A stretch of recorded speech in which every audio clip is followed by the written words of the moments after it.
परिवर्तन में पैसे मिलते तो आज हम किराए पे नहीं होते। आप मानते हैं इस चीज को? 4000 रुपए किराया दे रहा हूँ। और रही बात मानने की, एक सेकंड सर, एक सेकंड मैं बता रहा हूँ, एक सेकंड मैं बता रहा हूँ, इधर आओ, ये मेरी वाइफ है। प्रभु जीशु ख्रीष्टଙ୍କ नामରେ ଆପଣମାନଙ୍କୁ ପ୍ରେମର ନମସ୍କାର ଜଣାଏ। ମଞ୍ଜିତ ଡବଲ ପି ଚ୍ୟାନେଲ ତରଫରୁ ଆପଣମାନଙ୍କୁ ସ୍ୱାଗତ। ଆଉ ଏଇ ଭିଡ଼ିଓ କ୍ଲିପ୍ରେ ଆପଣମାନେ ଦେଖିପାରିଲେ ଯେ ଜଣେ ଭାଇ ଆଉ ନିଜର ସାକ୍ଷ୍ୟ ଦେଉଛନ୍ତି। ଆଉ ସେଇ ସାକ୍ଷ୍ୟକୁ ଆଉ ବର୍ତ୍ତମାନ ଆମେ ଶୁଣିବା ସେ କ'ଣ କ'ଣ କହୁଛନ୍ତି, ଯେ କ'ଣ ହେଇଥିଲେ ତାଙ୍କ ସ୍ତ୍ରୀ ଆଉ କେମିତି ହେଇଥିଲେ ଆଉ କେଉଁ ରୋଗରୁ ସେ ସୁସ୍ଥତା ଆଉ ପାଇଲେ, ତ ସେଇ ବିଷୟରେ ଆମେ ବର୍ତ୍ତମାନ ଦେଖିବା। ତ ଚାଲନ୍ତୁ ଆମେ ସେଇ ଭିଡ଼ିଓ କ୍ଲିପଟିକୁ ଦେଖିବା, ତାପରେ ଆମେ କଥାବାର୍ତ୍ତା ହେବା। इधर आओ, ठीक है ना? मैं भी एक मिनट बहन, मैं भी हिंदू परिवार से हूँ। और ये देखो, आप प्रतीक देख रहे हैं शेरावाली का, आप देख रहे हैं ना, सब चीज एकदम ठीक है ना? आप लीजिए, फोटो खींचिए, ठीक है ना?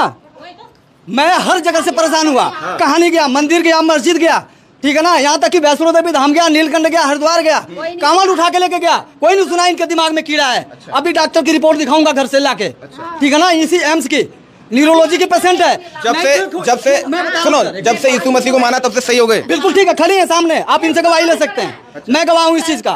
क्या बीमारी थी आपको? हमारे सिर में गांठे हैं और कीटाणु हैं। और मुझे डॉक्टर ने क्या मना कर दिया था? सही नहीं होगा? कई हॉस्पिटलों ने जवाब दे दिया था। जब से यीशु मसीह को माना तब से सही हो गया? तब से मैं परमेश्वर को मानी, तब से मेरी जिंदगी वापिस आई है। तब से मैं सही हो गया जो आपके माइंड में था? मैं सही। आपने दोबारा टेस्ट कराया? डॉक्टर भी बोला था कि जब तक जियोगे दवाई खाओगे, पर 6 महीना हो गया, मैंने दवाई भी छोड़ दिया। परमेश्वर ने, हाँ ठीक है। ये ईसा मसीह धर्म नहीं है तो क्या है? ईसा मसीह धर्म नहीं अपना तो क्या है? भगवान को छोड़ दिया, राम को मानना छोड़ दिया, राम को मानना छोड़ दिया, कृष्ण को मानना छोड़ दिया, तो ईसा मसीह को मानना तो धर्म परिवर्तन ही तो हो गया। इनकी भी सुन लेते हैं। हाँ, चुप हो जाओ। धर्म नहीं है, मन को बदलते हैं, धर्म को नहीं सर। ठीक है, मन बदलते हैं, धर्म नहीं। बिल्कुल नहीं इसमें धर्म का बात। मन बदल गया तो फिर धर्म भी बदल जाएगा। क्या करें? आरोप क्यों लगा रहे हैं? ये लोग तो कह रहे हैं कि भैया कोई धर्म नहीं परिवर्तन हो रहा। संविधान तो ये भी कहता है कि आपको अधिकार है, आप किसी भी धर्म को मान सकते हैं। मेरा ये बोलना है, मेरा वही तो कहना चाह रहा है। मेरा ये बोलना है, Indian constitution life and liberty प्रदान करता है, स्वतंत्र है। पर मेरा ये बोलना है सर, क्या मतलब क्या भीमराव अम्बेडकर जी के जो नियमावली है उसको क्या ठेंगा पहुंचाएंगे क्या? पर फिर मेरा ये बोलना है, अगर एक घर के अंदर इतनी बड़ी संख्या में अगर धर्मांतरण, हम इसको धर्मांतरण नहीं बोले तो क्या बोले? एक तरफ ये देखिए राम को क्या बोल रहे हैं। এই ভিডিও ক্লিপ্রে আপনার দেখিপারে যে জনে পুরুষ লোক সে কହୁଛନ୍ତି ତାଙ୍କ ସ୍ତ୍ରୀଙ୍କ ନିମନ୍ତେ ଏକ ଚମତ୍କାର ସାକ୍ଷ୍ୟ।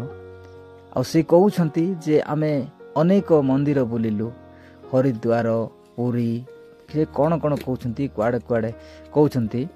ତ ଅନେକ ସ୍ଥାନକୁ ଆମେ ଆଉ ଯାଇକି ବୁଲିକି ଦେଖିଲୁ, ହେଲେ ମଧ୍ୟ ମୋ ସ୍ତ୍ରୀ ଠିକ୍ ହେଲା ନାହିଁ ବୋଲି ସେ କହୁଛନ୍ତି। तो यही समय आपने आउ सही निज स्त्री द्वारा आपने शुणी पारे जे मते साक्ष्य दौरान प्रभु निमंते से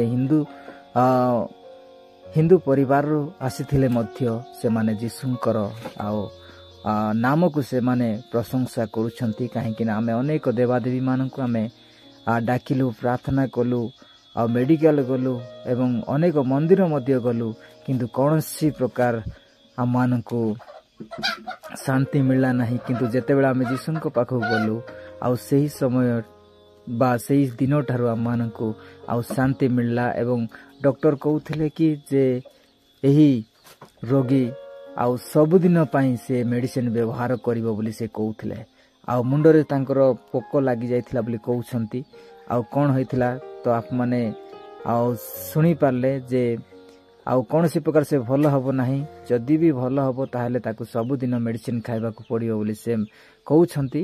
तो यहीपरि डॉक्टर जवाब देइथिले, किंतु सत्य परमेश्वर जीशु ख्रीष्ट एठारे आउ सेही रोगी को सुस्थ करिसंती। आउ से निजर टाटू मध्ये देखौछंती जे मु निजे हिंदू व्यक्ति, देखंतु मो टाटू मध्ये देखंतु, फोटो उठांतु बोली आउ ताहांको मध्ये से दउछंती।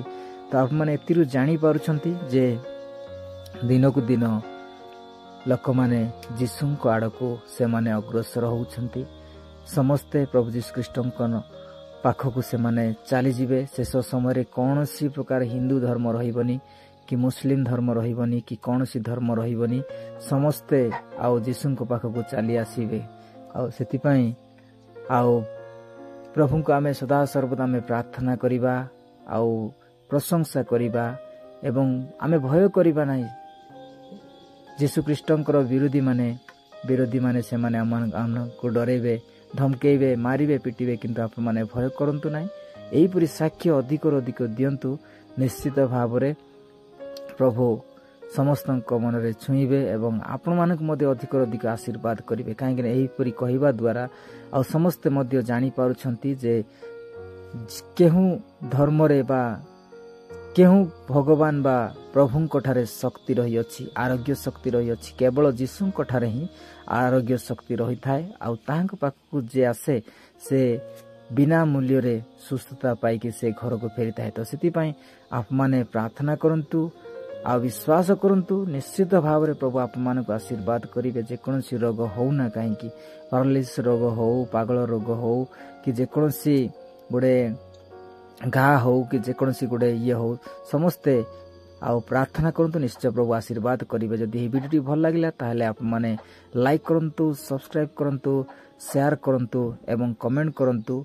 आउ जदि वीडियो भल लागिला ताहले आप माने এই चैनल को सब्सक्राइब करिकी आउ बेल घंटी को दबाई रखंतु। आउ न्यू वीडियो देखिबा पई आउ प्रथमे आप माने এই चैनल रो पाई परिबे। ती कोई मोर होची नमस्कार।